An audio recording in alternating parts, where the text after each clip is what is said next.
میرے جڑواں بچوں کو بچا لیں۔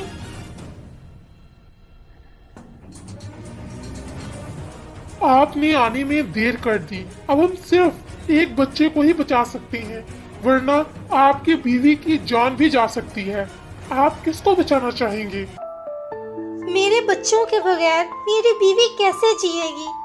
میری دنیا وہی ہے، پلیز میری بیوی کو بچا لیں۔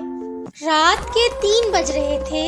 احمد تھکا ہارا بستر پر لیٹنے ہی والا تھا کہ اچانک اس کے فون پر کسی نامعلوم نمبر سے کال آئی۔ صبح 7 بجے تمہاری موت، وقت کیا ہو جائے گی؟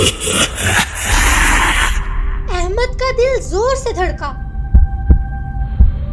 یہ کوئی مذاق تھا؟ اس نے نمبر پر کال ملائی مگر جواب آیا، یہ نمبر موجود نہیں ہے۔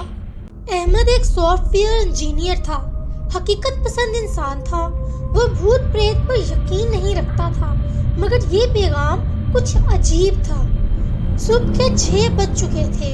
احمد نے وہ میسج تقریباً بھلا دیا تھا۔ وہ آئینے کے سامنے کھڑا ٹائی باندھ رہا تھا کہ اچانک اس کا فون پھر بجا، نامعلوم نمبر سے۔ 1 گھنٹہ باقی ہے۔ احمد کا خون خشک ہو گیا، مگر اس بار کچھ اور بھی ہوا۔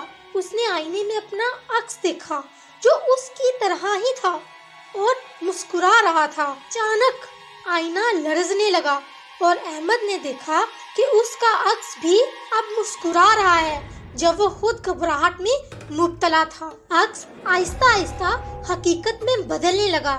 اچانک آئینے نے اسے ایک ہاتھ باہر نکلا اور احمد کو اندر کھینچ لیا۔ یہ لمحے احمد خود کو آئینے کے اندر قید پایا۔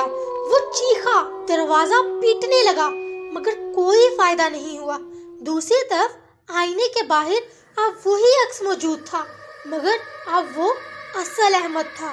نئے احمد نے مسکرا کر اپنے ہاتھ دیکھے، گہری سانس لی اور اطمینان سے فون اٹھایا۔ نامعلوم نمبر۔ مشن مکمل، اب تم آزاد ہو۔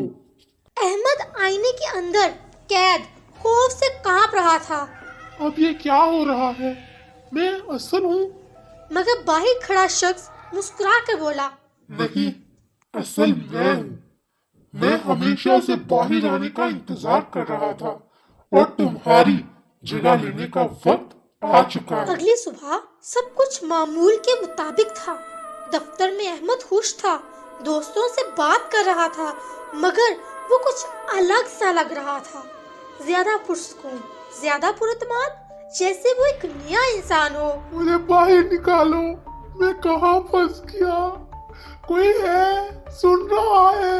وہ عکس احمد کے اس جڑواں بھائی کا تھا جسے اس دنیا میں آنے سے پہلے ہی مار دیا گیا تھا۔